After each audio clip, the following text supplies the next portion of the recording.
साल था 1919 जब इंग्लैंड की गलियों में एक ऐसा नाम गूंजा जिसने पूरे देश को हिला कर रख दिया। नाम था पीकी ब्लाइंडर्स। दोस्तों, आज हम बात करेंगे इस खतरनाक गैंग की सच्चाई और जानेंगे वो रहस्य जो इस सीरीज के पीछे छुपे हैं। तो जुड़े रहिए क्योंकि आगे की बातें आपके रोंगटे खड़े कर देंगे। असली गैंग की सच्चाई। बहुत कम लोग जानते हैं कि पीकी ब्लाइंडर्स केवल नेटफ्लिक्स या बीबीसी की सीरीज नहीं बल्कि असली जिंदगी में मौजूद एक गैंग का नाम था। यह गैंग इंग्लैंड के बर्मिंघम शहर में पैदा हुई थी।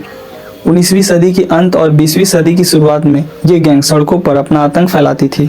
कहा जाता है कि इस गैंग के लड़के आमतौर पर गरीब परिवारों से आते थे, लेकिन उनके पास था पावर, पैसा और क्राइम का नशा। पीकी ब्लाइंडर्स नाम क्यों पड़ा? अब सबसे बड़ा सवाल, इनका नाम पीकी ब्लाइंडर्स क्यों पड़ा? कहा जाता है कि गैंग के लोग अपनी फ्लैट टोपी के किनारे पर रेजर ब्लेड भी सिल देते थे। लड़ाई के समय जब ये टोपी से हमला करते तो सीधा दुश्मन की आंखों पर वार होता, इसलिए लोग कहते थे they blind you with their picks, और वहीं से नाम पड़ा पीकी ब्लाइंडर्स। लेकिन कुछ इतिहासकार मानते हैं कि यह सिर्फ एक मिथक है। असल में उस जमाने में रेजर ब्लेड बहुत महंगे और दुर्लभ होते थे। तो सच क्या है, आज भी कोई पक्का नहीं कह सकता।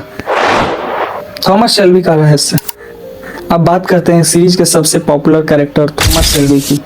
क्या आप जानते हैं कि थॉमस शेल्बी पूरी तरह काल्पनिक है? असल पीकी ब्लाइंडर्स गैंग में थॉमस शेल्बी नाम का कोई इंसान नहीं था। हाँ, असली गैंग में शेल्बी जैसे कई नेता जरूर थे, लेकिन थॉमस शेल्बी जैसा दिमाग और पर्सनैलिटी यह सब लेखक की कलाकारी है। सिलियन मर्फी ने इस किरदार को निभाने से पहले हफ्तों तक गैंगस्टर और आर्मी के सोल्जर्स का स्टडी किया। उन्होंने सीखा कि एक नेता कैसे चलता है, कैसे बात करता है और कैसे केवल अपनी आंखों से सामने वाले को डरा देता है। फैशन और स्टाइल का राज। पीकी ब्लाइंडर्स सिर्फ क्राइम और गैंगस्टर शो नहीं है, यह फैशन की दुनिया पर भी हावी हो गया। 1920 का suit, long coat, pocket watch और फ्लैट कैप आज भी दुनिया भर में पीकी ब्लाइंडर्स लुक फेमस है। यहाँ तक कि उनका हेयर कट, साइड से सेव और ऊपर लंबे बाल आज भी ट्रेंडिंग है। लेकिन क्या आप जानते हैं, असली पीकी ब्लाइंडर्स का फैशन इतना क्लासी नहीं था।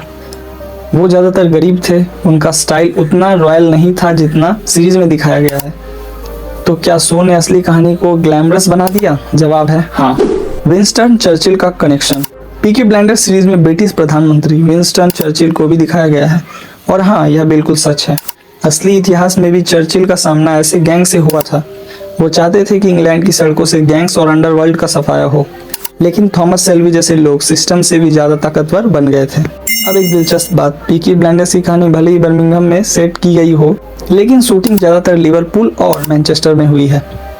और अगर आप म्यूजिक लवर है तो आपको पता होना चाहिए कि शो का background song red right hand खुद एक रहस्य है। कहा जाता है कि इस गाने के बोल एक छिपे हुए शैतानी कैरेक्टर के बारे में हैं, और यही डर और सस्पेंस शो को और खतरनाक बना देती है। गैंग का अंत।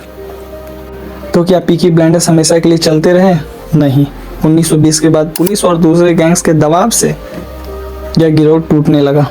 आखिरकार 1930 तक यह नाम सिर्फ इतिहास की किताबों में रह गया, लेकिन यह सच है कि उनका खौफ आज भी जिंदा है।